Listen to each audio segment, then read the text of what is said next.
Everyone hits a bump in the road. What do you do with it? Be inspired as we explore the ways people experience, navigate, and manage the ups and downs and twists and turns in this road trip called life. Welcome to another episode of Bump in the Road. The basic podcast is always free.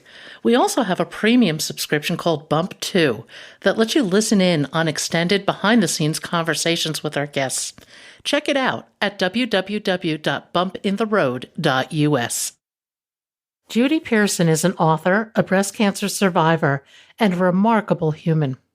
Her latest book, Crusade to Heal America, is about Mary Lasker.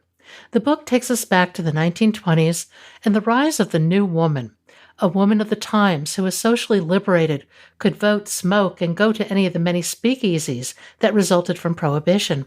Mary Lasker personified the new woman. Mary was also a successful businesswoman. When she married Albert Lasker, a pioneer in modern advertising, her passions, his money, and their know-how created a dynamo that changed the face of American cancer. Judy, welcome back to Bump in the Road. If you would, tell us your story. Absolutely. Thank you so much for having me again. In 2011, I heard the words that make everyone stop in their tracks. You have cancer. In my case, it was triple negative breast cancer, which is rare and aggressive. And cancer never comes at a good time in anyone's life. I'm in the same boat. I was a newlywed. My eldest son was about to deploy to Afghanistan, and I just thought, I had other things to focus on, and then there it was. So on the other side, I'm a biographer by profession, and I was sort of looking for the next book to write when I got the diagnosis, which, maybe was God and the universe saying, hold the phone, I have a different plan. And so that was the bump, but it led me down the most wonderful path that I never expected. There are so many unsung medical heroes to which many of us owe our lives. And I'm not just talking about just the doctors. There are other people that help support the entire medical community. So this is my now second book, and I have a third in the research process, about someone whose story was never told, but who definitely needs to see the light of day. Tell us a little bit about on the subject of your new book, Mary Lasker, because it is a wild, incredible story. It really is. And I came across her as a result of my previous book, which was now I can't remember what my previous book was, From Shadows to Life, a biography of the cancer survivorship movement. And I now realize that this new book, Crusade to Heal America, is really the prequel to that book. So in Shadows, the first chapter opens with President Nixon signing the National Cancer Act, which happened because of Mary Lasker. And just the little bit that I had read about her was so fascinating that I just really felt she needed to have her own spotlight. So the new book, Crusade to Heal America, actually is Mary's story, and sort of the big climax is the National Cancer Act. So you can read them in either order, but that was sort of the way that it panned out. So Mary was a Midwestern girl. She grew up in Little Watertown, Wisconsin. Her father was a successful banker. Her mother was a really interesting person. And Mary was born in 1899. And her mother was an immigrant from Ireland. Sarah was her name. Sarah came alone to the United States at the age of 18. And within a decade, she was the highest paid woman in the city of Chicago. She was head of the dressmaking department at Carson Peary Scott. She was taking dressmakers to Paris. I mean, she was really all that in a bag of chips. And so Mary, I believe, got a great deal of her gumption, her never say die attitude, her business acumen from this beautiful woman, her mother. Tell us a little bit about Mary and how she came to this passion for cancer. When she was about 5, her mother took her to visit the family laundress. They were a well-to-do family in this little town, so they had a laundress who lived off-site. And as they were walking, Sarah explained to Mary that Mrs. Belter had had breast cancer and that they had removed her breast. Now, I have to stop here and tell you that a great deal of the research came from Mary's own oral history, which she did over 3 decades for Columbia University in New York. And they, in turn, transcribed it all. So I had this wealth of information in Mary's own words, and it was written, which made it much easier to keep going back and forth rather than trying to mess around with a recording. So anyway, Sarah says to her, Mrs. Belter's had her breast removed because she had cancer, and Mary said she looked at her mother and said, "Like cut off?" And her mother said, "Like cut off." And when they got to the house, Mary's description was of Mrs. Belter lying on this low cot with these pitiful looking children sort of assembled around her. And it really shook Mary to the core. And Mary decided that then and there that people shouldn't suffer. She was stricken with the Spanish flu, which was the pandemic of 1918. And as she was recovering from that, still thinking about health, she decided if she ever had the means, she was going to make a difference in people being cured. And she, as she grew, recognized that in 1940, for example, 75%, 3/4 of all deaths in America were due to cancer and heart disease. And it was obvious to Mary that those were the targets that needed to be addressed.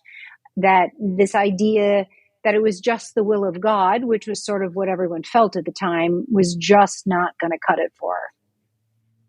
Well, Mary went to school and she ended up in New York. I mean, she went to school and studied art and art history, I believe. And she Right. ended up in New York at such an opportune time historically that her personality and the times were just meant to be in that city at that point in time. Tell us a little bit about it because it's a very cool story. Absolutely. And the other thing to bear in mind, Pat, is that all of this, everything Mary did was at a time that wasn't, it was very progressive. Her parents were progressive. They were agreeable for her to go to Radcliffe in Boston, which was a long ways from Watertown, Wisconsin. And then from there on to New York. My chapter titles are all actual phrases and sentences that Mary said. And so the New York one, the first one is, New York was the place to be. So it was 1923. The 20s were roaring. Prohibition was also in full swing, but there were ways to get around that. Women it was called the new woman. They were exercising their oats, and no longer were they being held in by corsets and held back by the men in their lives, but rather they were going braless and wearing shorter dresses and dancing the Charleston and going to work, whether they needed to support the family or because it was an interest. And so Mary landed a job on Fifth Avenue in an art gallery, and then was introduced to the owner of another gallery and moved to that gallery and actually married the owner and became Mrs. Paul Reinhardt. Paul Reinhardt's father had started this business, and they were well known for masters. The masters Titian and Rubens and Van Hall. And Mary was very intrigued by the Impressionists at the time. And she actually is responsible for the very first exhibition of Marc Chagall in the US. And she persuaded Chagall to come from Paris to New York to be there in person. So she was so successful that Paul fell in love with her. She fell in love with him. And as I said, they got married. How did she end up meeting Lasker? Well, unfortunately, Paul had two issues. One was a drinking problem, which he had promised to quit for a year when Mary declined his offer for marriage. And he successfully managed to not drink for a year, so she married him. But then he went back to alcohol and at the same time suffered from depression and a variety of other mental challenges. And when the bottom fell out of the world in 1929, when the stock market crashed, the depression set in, Mary just had to get away to survive herself. And she started a business called Hollywood Patterns. She was so ingenious, started this business that women couldn't afford to maybe buy fabulous dresses like their favorite actresses were wearing at the movie theaters, but Mary got the actresses to endorse these patterns. So there was the Irene Dunn pattern and the Carole Lombard pattern and the, Joan Crawford pattern. And so they could make dresses that resembled those that their favorite actresses were wearing. So she was lunching one day and she made quite a bit of money with this. And she was lunching one day with a friend at a Club 21. And there was Albert Lasker, who was also newly divorced or about to be divorced from his second wife. His first wife, who he loved very much, died suddenly. He married a starlet, and even before they embarked on their European cruise honeymoon, he was planning how to get out of the marriage. So he and some buddies were lunching, and the friends happened to know Mary and introduced him to her. It took 3 different introductions for him to finally recognize how pretty she was, how vivacious she was. And he had tremendous business acumen and he was very creative. He was the father of modern advertising. And she had tremendous entertaining skills. She knew a great deal about art and she knew how to network because both the art gallery business and her current business and the entertaining required networking. So the two of them just really complemented one another. And what came out of this incredible collaboration? It was the love story of the century. At first, both of them, friends on both sides, were concerned because they had such strong personalities. And their friends were concerned that at some point in time, there'd be a blow up. But they managed through, whatever difficulties they might have encountered because they had such a deep respect for one another. And as somebody who is married to her third husband, I understand how hard it is to love someone who doesn't respect you. And which I'm happy to say my darling third husband does. So he's my forever guy. And so Mary and Albert found the same thing in one another. And they both also had this passion for the health of the country, the health of Americans. Albert had donated to what was called the Mental Hygiene Association. In the 20s and 30s, it was believed that instead of curing mental illness, wouldn't it be better if they focused on the hygiene, which is, we know it as cleanliness, but it really was the health of the mind. And so they had mental hygiene classes in schools and they gave parents little bulletins of things to watch for. Gosh, wouldn't that be terrific to have today? So Albert and Mary both had donated to that. And Mary actually was on the board of directors. And then they also both were interested in cancer and heart disease. Albert's younger brother had died of cancer. Mary's father, died of a stroke. And just shortly after they were married, actually shortly before they were married, Mary's mother died of the same thing. So they really had this passion, and Albert's amazing success in advertising allowed her to now have the funds as well.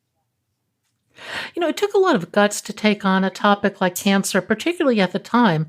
I mean, it was really just a totally taboo topic, wasn't it? It was. It was the leprosy of the century, or at least that part of the century, the 20th century. It was never said on the radio, which was the electronic medium of entertainment and information.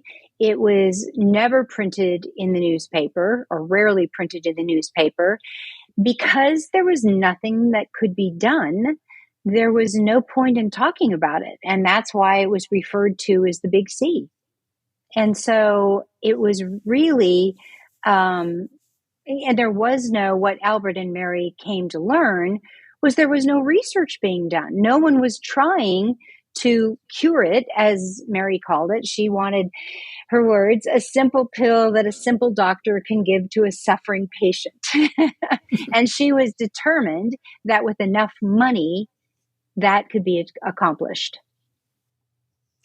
And so she went on, and they rebranded the original organization into the American Cancer Society. What was that original organization? It was called the American Society for the Control of Cancer. It had a $50,000 a year budget, which was, now granted, that was also in 1940, but that still was not much money. It was run by a group of doctors. They sat on the board, and their sole purpose was to print booklets that gave cancer warning signs. And so every year they sent the Women's Field Army out to bang on doors asking for money so they could afford to print next year's brochure. And Mary went to see them and couldn't believe that they were doing no research. And so she gave them a $5,000 donation, which is the equivalent of $50,000 today. So imagine just writing a check for that, and went home and sniffed. Well, they didn't want to cure cancer. They just wanted to control it. And so she and Albert determined to change that. That's interesting that they were giving out brochures for something that no one would talk about and that had no cure. Exactly. But in case you see these signs, you're going to die. Mary is just such a captivating person. She had to have a really intense, passionate, emotional internal drive to make all this happen. And do you really trace it back to that experience with the dressmaker or the laundress who'd had her breast cut off? I think it's a combination. I think though that experience certainly struck her, and evidently very clearly so, because when she told that story in one of her earlier oral histories in the 60s, she described it as if she was there just yesterday. I think that had something to do with it. I also think that her mother's drive in things, when I explained Sarah's success in business when she got here, when she married Mary's father and went to live in Wisconsin, not only did she have to adjust to a much smaller city than Chicago had been, but she'd come from Ireland where things were green and there were flowers everywhere. And there didn't seem to be enough parks or enough gardens in Watertown to suit Sarah. So she just went about creating them. And then after Mary's father died, Sarah came to New York and lived with Mary. And of course, talk about a barren looking landscape. She couldn't believe how filthy the buildings were and the lack of flowers. And and green spaces. And so she went about greening up New York as well. But I also think that there are personalities, people who seem to look at a problem. And in fact, Mary was described by a scientist when he said, we scientists look at cancer as a problem to be solved. Mary Lasker looks at it as an enemy to be slain. And that's exactly it. She became more persuaded, more aggressive, and more determined the more times that scientists and then later politicians, when she began her lobbying, the more they would all say no to her, the more determined she became. What would you say is her living legacy? Oh, all of us who are living who've ever had breast cancer or heart disease, and that's why I thought she made such an amazing topic to write about. She was so wealthy. She had one of the largest, she and Albert amassed one of the largest private art collections in the country, fabulous jewels, gorgeous homes, both in the city and upstate New York, or excuse me, up in Connecticut. And yet she spent every day lobbying congressmen or visiting people who could move the needle for her, whether they were celebrities or presidents or just people in general who had money that could not necessarily change the direction of research, because as Albert said to her, even our money can't make a difference, but I'll teach you where to get it. It's going to come from the US government. So he taught her how to friend raise, and then those friends were asked to donate to campaigns of those who were sympathetic to the health research cause. So that was fundraising. So they friend raised and fundraised at the same time. One of the things I love about her story is she lived a life of meaning. You've That's lived a very life true. of meaning. What difference does that orientation make in your life? Well, thank you for saying that. I hope my life has meaning. I hope I've reached out and changed some lives along the way. I think that I became very interested after my second book. My first two books were World War II based, and one was about a man, one was about a woman, both of whom were ordinary citizens, ordinary people who were extraordinarily courageous during World War II. And so then I became very, very interested in courage and how men's and women's courage differs, and why it's important that both genders recognize that difference.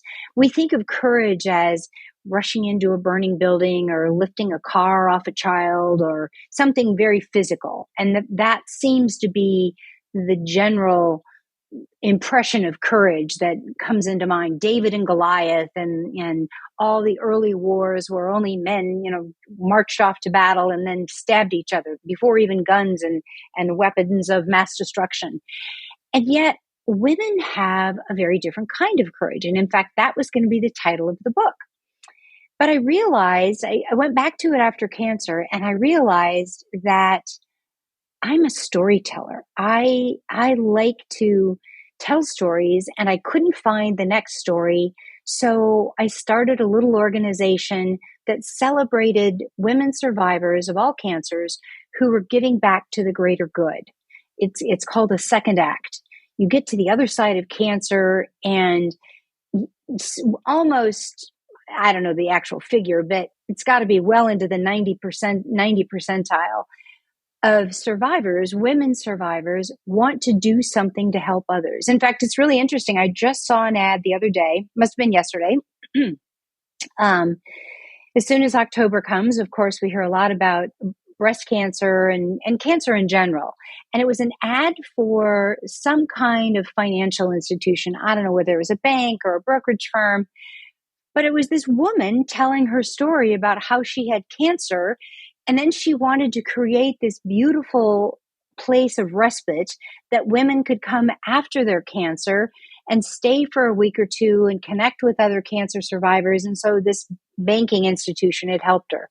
And I thought, golly, it's you see it all the time. That's a big part of most cancer organizations' stories, from the big ones to the little ones. So I started this organization and was astounded by the women who I met here in Arizona who were giving back to the greater good.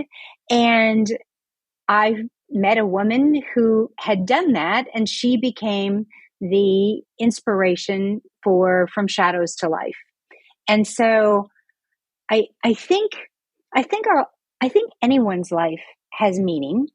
You sometimes just have to search for it. Sometimes you have to look for the treasure in the wreckage, because there's always a chunk of gold staring at you at some point in time. And actually, looking at your logo with the path, the meandering path, I envision my life's path as a walk on a beach. We were talking before we started this interview about my love of water and my love of beaches. And I find that when I walk on a beach, I'm so engrossed in my thought, or I'm looking at shells and watching the water and the birds, I forget how far I've come until I turn around and look back at the footprints behind me. And I think that's sort of emblematic of life. We get stuck in a place that isn't comfortable, isn't fun, might be life-threatening. And then when we get beyond that, we don't realize how far we might have come without looking back to see it. And I'm not good at tooting my own horn. I walk around with, a whole backpack full of bookmarks that I'm supposed to be handing out to people, and I forget to do that.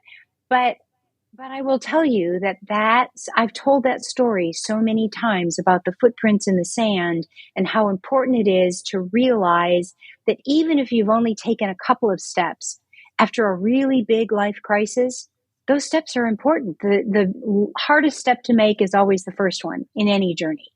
And so I try to give my life meaning by doing that. And I hope by sharing that story, I can help others find meaning in their lives.